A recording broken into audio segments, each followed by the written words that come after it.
Bon, vous trouvez ça normal, vous, que dans ce film, j'ai préféré les moments où il n'y avait pas trop de mégalodons? Générique. Soit on meurt en héros, soit on vit assez longtemps pour se voir endosser la peau du méchant. Pour ce genre de choses, il existe des hommes comme moi. Il t'arrive de saigner. Vous pouvez respirer, vous pouvez cligner des yeux, vous pouvez pleurer. Ah, m'a ramené le conduit, celle-là. Maintenant que j'ai votre attention, Accroche-toi, petit. Salut à tous, c'est Fab et Desgarmat sur ma chaîne et aujourd'hui on va parler film sorti au cinéma en ce mois d'août 2023. En eau très trouble, voire Meg 2, hein, ça dépend en quelle version. Mais en français, ils ont décidé de l'appeler En eau très trouble, qui fait suite à En eau trouble. Alors, la vidéo sera faite en plusieurs parties. Déjà, quelles étaient mes attentes par rapport à ce film? Le synopsis, de quoi ça parle, ce que j'ai aimé, moins aimé, sans spoiler, ce que j'ai aimé, moins aimé, avec du spoiler, avec une petite conclusion. Mes attentes.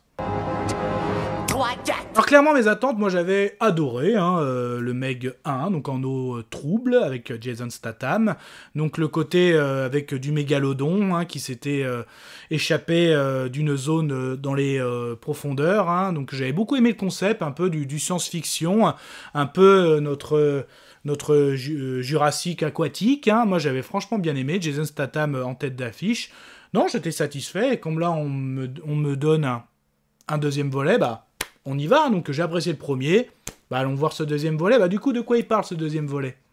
Il était une fois une... Alors ça fait suite forcément au premier volet, hein, et donc par rapport aux événements qui s'est passé avec les mégalodons sur Terre, la société est toujours présente, là le plus menée par une autre personne par rapport aux événements du 1, donc d'ailleurs l'avis du 1 est disponible sur la chaîne, hein, si ça vous intéresse. Donc du coup maintenant ils se sont vraiment, cette société se développe vraiment dans la protection des océans, à la fois dans la découverte, tout en l'écologie, la protection, notamment on voit notre Jason Statham, notre héros, donc notre Jonas, eux qui n'hésitent pas, on va dire, à lutter, voire à balancer hein, tous ceux qui polluent ou qui menaceraient les océans, mais aussi notre société continue à explorer les profondeurs, donc sous cette fameuse couche, hein, je rappelle le concept, donc dans le 1, ils avaient essayé de descendre le plus profond possible, est-ce que c'était le plus bas sur Terre, ou est-ce qu'il y avait une couche?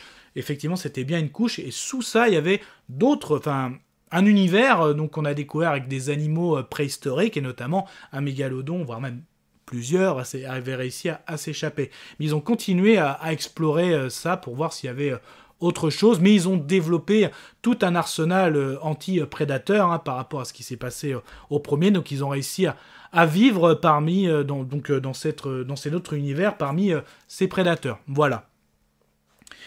Mais par rapport à ça, ces découvertes, vous en doutez bien qu'à un moment ça va pas bien se passer, il y aura d'autres conséquences à force d'aller dans ces profondeurs. Oui, il y aura d'autres conséquences que peut-être vous avez vu dans la bande-annonce et vous en doutez dans ce type de film. Voilà un petit peu pour le synopsis pour pas aller trop loin. Bah du coup, qu'est-ce que j'ai aimé, qu'est-ce que j'ai moins aimé? C'était chouette. Ah, ça craint. Ah, immonde. Je t'aime plus que 3 fois 1000. Concrètement, comme je l'ai dit dans l'intro, bah, ce que j'ai aimé, c'est les moments où il n'y avait pas trop de Meg. Bon, je m'explique. Tout comme le premier, la première partie, le côté très science-fiction, j'ai adoré. Donc dans le premier, on voyait bien comme les vaisseaux, les sous-marins qui descendent, qui explorent, j'avais vraiment beaucoup aimé. Donc là, ils ont continué dans cette partie. Donc là, en plus des sous-marins, il y a carrément, ils ont développé des combinaisons. Ça, j'ai vraiment bien aimé aussi. Donc c'est vraiment le côté que j'ai bien aimé. Ce que j'ai un peu moins aimé, bah, les scènes avec les Meg, j'ai pas trop aimé. Rien d'extraordinaire. Et justement, je trouvais que le premier se prenait à la fois au sérieux pour un film de science-fiction. Là, je trouve qu'on se rapproche quand même du nana requin. Je trouve qu'on se rapproche trop du nana requin. Et ça, j'ai été un peu déçu. Mais j'ai beaucoup aimé le côté SF du début, de l'exploration de ce monde sous-marin, mais après, quand le côté des megs menaçants, bah, je trouve qu'on on s'est trop rapproché du côté nana requin. Voilà, donc c'est dommage, parce que j'avais bien aimé. Après, c'est dur hein, de se renouveler par rapport au 1, parce que le 1, je trouvais qu'il était bien mené, avec les différentes péripéties, les évolutions, que là, même si t'as beau rajouter, il y en a 3, comme on voit dans la bande-annonce, ouais, mais après, qu'est-ce qu'on en fait de ces trois prédateurs? Ils ont beau être plus gros, mais maintenant, ils ont fait des effets un peu balafrés, des mégalodons balafrés, mais voilà, puis même le final, est-ce que le final... Non, pas aussi épique que le premier, hein, j'avais préféré voilà, le premier, bon, ça ce n'est que mon avis. J'ai bien envie de développer, mais là je pense que, oui c'est du spoil, donc je vais passer une partie spoiler. Mais en tout cas, voilà, moi j'ai beaucoup aimé le côté SF du début, hein, donc l'exploration, avec l'aventure sous-marine sous cette couche, et ce que j'ai moins aimé, bah, c'est le côté avec les megs. C'est dommage, hein, mais en tout cas... Bah, là, je trouve que le titre, En eau très trouble, a plus de sens de ce que j'ai aimé que Meg. Donc là, dans le premier... Ouais, j'avais aimé les deux, le côté SF et le côté avec les Meg, que là, j'ai aimé que le côté SF, exploration. Bon, mais ça, ce n'était que mon avis. En tout cas, il faut se faire son propre avis.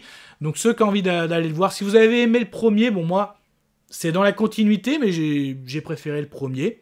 Et je trouve qu'après, ça se rapproche un peu du nanar requin. En tout cas, après, bah, ceux qui veulent rester, on continue. Mais attention, il y a du spoil. Partie spoiler. Avant qu'on commence, quelqu'un veut peut-être sortir? Attention. Kaiju de catégorie 3. Faut que je vois ça. Là, ça rigole plus. Partie spoiler du film En eau très trouble. Bah, en tout cas, donc... Déjà, dès le début, ça aussi, j'ai pas trop aimé. Donc, en gros, il y a un Meg en captivité. Et oui, ils ont capturé un bébé Meg, que là, qui... Mais pareil, l'enclos, on le voit dans le plan, il est tout petit, et il se passe qu'est-ce qui doit se passer. Bah oui, il s'échappe, évidemment, qui s'échappe. Donc ça, pareil, ouais, bof. Et même, justement, un personnage, un peu comme dans Jurassic World, hein, il veut essayer de dresser le Meg, mais ça prend pas autant que Owen avec Blue et ses Raptors. Là, je trouve que ouais, ça prend pas autant, c'est même un peu de la folie.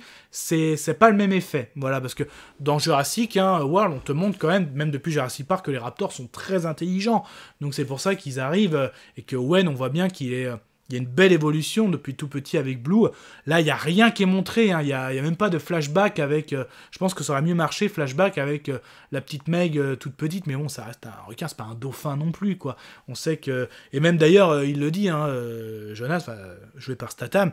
Non, mais c'est un mec, c'est qu'un prédateur, quoi. Mais en tout cas, l'intelligence du mec n'a jamais été vraiment développée dans cette franchise. Donc moi, ça prend pas, ça a pas pris. Bon. Donc on voit aussi qu'il y a les antagonistes des super méchants. Donc certes, le fait d'avoir exploré cette zone, donc en dessous cette couche, bah, ça a intéressé aussi d'autres personnes, hein, en gros, parce qu'il peut y avoir des minerais assez précieux. Et il y a même en gros une taupe sur cette plateforme, dans cette entreprise. Et justement, donc là, hop, quand les deux petits sous-marins vont faire une exploration, donc pour essayer de découvrir...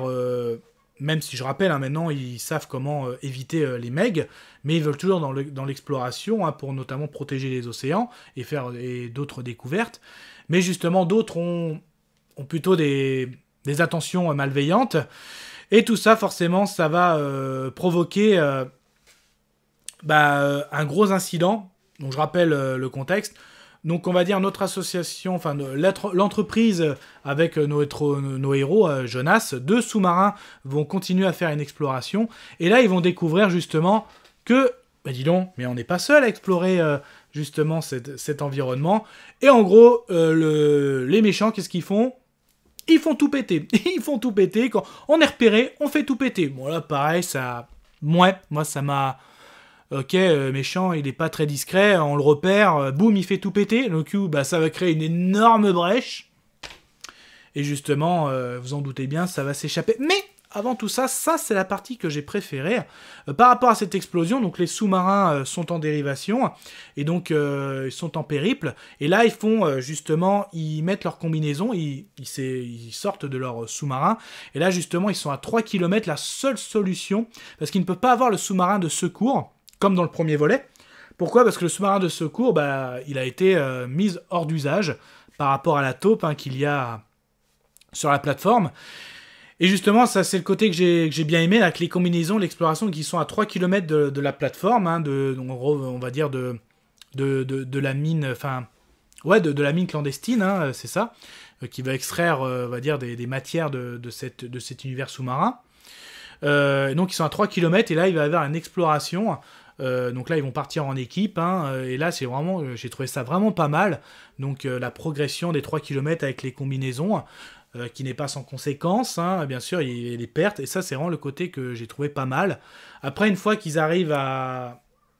Bah forcément ça va attirer un peu des mégalodons, donc ils arrivent quand même à être discrets, mais à la fin ça devient compliqué. Il y a même un effet un petit peu comme Jurassic, quand ils mettent le côté comme dans Jurassic, quand Malcolm attire le T-Rex, bah là c'est pareil, il y a un petit côté pareil pour le Meg, donc c'est pour ça il y a un peu des liens. D'ailleurs aussi, par rapport à ça, donc la première scène, quand on voit celle de la bande-annonce, hein, quand on voit un Meg bouffer un T-Rex, je trouve il peut être interprété par deux messages. Soit on te dit, un peu comme dans Jurassic Park 3, où le Spinosaure tue le T-Rex, ça peut montrer aux téléspectateurs, vous allez voir dans ce troisième volet, il y a un prédateur encore plus dangereux, plus puissant que le Tyrannosaure, la preuve avec ce duel. Ben là ça peut être ça, quand on voit le Meg manger le T-Rex, ça peut être aussi l'effet... ce prédateur est encore plus dangereux que le tyrannosaure, voilà. Ou alors ça peut être aussi un petit coup donné à Jurassic. Y avez-vous la franchise Jurassic, maintenant il va y avoir nous la franchise Meg. Après c'est pas notamment pour pousser, hein, mais c'est pour dire on est là aussi. Bah, après ça peut être interprété par plusieurs façons, hein, ça c'est clair. Donc voilà, en tout cas, cette franchise Meg a envie de se mettre peut-être au même niveau que la franchise Jurassic. Est-ce qu'elle y est? Pas forcément. Après, ça reste que mon avis, hein. Donc du coup, ouais, c'est le côté que j'ai préféré à l'exploration, voilà, avec les combinaisons sous-marines, c'est vraiment pas mal. Mais après, pareil, c'est à la fois ça a du sens, mais bon, à la fois, après, quand tu vois notre Jonas sortir sans combinaison à X je crois que c'est un ils sont à 7000 km sous l'eau. Enfin voilà, ça n'a pas de sens, quoi, même s'il explique avec l'effet de ces sinus. Non, quoi, je trouve que ça perd un petit peu, quoi, donc c'est dommage. Donc ils réussissent à avoir donc tout avec les révélations qui est la taupe, tout ça à l'intérieur. Ok, ils réussissent à avoir un sous-marin, à revenir en surface, et par rapport à cette brèche, bah oui, les mégalodons, et pas que, arrivent à s'échapper. Il y a aussi un calamar géant, il y a aussi à la fois des animaux sous-marins qui arrivent très vite à s'adapter à la Terre.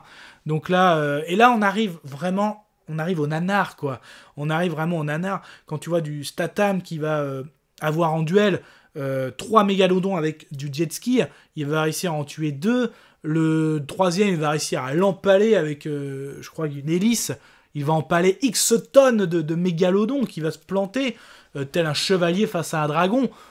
Pouah, c'est un peu gros. Pareil, à un moment, le calamar, il va être tué par le biais d'une bombe. Mais... ouais, c'est sans plus, quoi. Si, parce qu'à un moment, un petit peu comme il arrive comme c'est lui qui s'est fait un contact, il se fait sauver par sa petite Meg. Donc voilà, c'est. Mais moi, j'ai pas cru, quoi. Enfin, je suis pas rentré dedans. Pareil, les animaux, à un moment, l'autre qu'on avait vu dans le premier volet s'est fait un petit sac de survie. Il se fait même un petit peu un look à la Bad Boys 2, quoi. Même quand il se fait un petit saut là de gun. Ouais, donc après, non. Je trouve qu'après, ça a trop dérivé dans le nanar. Ça a dérivé dans le nanar et c'est ce qui m'a un peu déçu. Voilà. Donc, de toute façon, allez, autant lancer la conclusion. Je vais conclure. Conclusion du film en eau très trouble, ou Meg 2, selon votre version. Bah, j'ai beaucoup aimé le côté SF du début, la première heure, mais j'ai été déçu de la partie avec les animaux, en tout cas avec les Meg et les autres, hein, calamars, etc. Ouais, j'ai été déçu parce que, en gros, on s'est rapproché du nanar pour ces parties avec ces prédateurs. Donc, et j'avais écouté que c'était beaucoup mieux passé dans le premier volet. Donc moi, j'ai préféré le premier volet. Ce deuxième volet... ouais, je pense qu'il sera oubliable pour moi. Mais bon, quand même, le côté SF, j'ai bien aimé. Donc, pas autant... Ah voilà, j'ai du mal à m'exprimer. Donc non, c'est bizarre, en tout cas. Bon, en tout cas, bon, bah, je vais donner mon avis sonore. Ouais, pour moi, quand même, ouais, c'est... Oh, ça. Voilà. un peu déçu quand même, parce que ça reste quand même un film sur les mégalodons, et c'est la partie mégalodon qui m'a le plus déçu. Donc j'ai aimé le côté science-fiction, mais quand même, le partie Meg, c'est important pour moi. Voilà, c'est pour ça que j'ai mis cet avis ce soir. Mais ça, ce n'était que mon avis. Faites votre propre avis. À vous de juger. Et puis n'hésitez pas à vous promener sur la chaîne, il y a une playlist dinosaures et mégalodons, d'autres playlists fantastiques, science-fiction. Par rapport à, comme la vidéo avis sur le premier volet, donc Meg 1 ou En eau trouble a été diffusée, beaucoup d'échanges sur les commentaires, c'était très sympa d'ailleurs. Oui, il y aura en cette... si je regarde... oui, il y aura la dernière semaine d'août, donc qui, en gros... qui commence le 28 et qui se termine avec le mois de septembre, hein, donc le 3 septembre. Je ferai une petite semaine d'avis sur des films de requins. Donc, petite semaine, il y aura 3 jours, il y aura 3 vidéos à avis. Donc, il y aura l'avis sur le film de requin Instinct de survie. Donc là, pareil, un abonné me l'a demandé, hein, c'est un film que j'ai apprécié. D'autres, ça va être une découverte, conseil d'abonnés aussi, qui m'ont dit, voilà Fabien, faut le regarder, n'hésite pas à en faire une vidéo à avis, que j'ai accepté. Donc il y aura 47 mètres sous la cage, et il y aura aussi Shark Night ou Shark 3D. Voilà, donc il faut que je regarde ça, et les vidéos seront faites donc fin août. Voilà, voilà, moi j'aime bien quand on me demande, bien sûr, hein, je suis ouvert à ça. En tout cas, prenez soin de vous, que ce soit devant une toile, un écran, DVD, Blu-ray, plateforme de streaming, Kenavo. Je vous souhaite une agréable soirée. Désolé pour le bordel. Au revoir.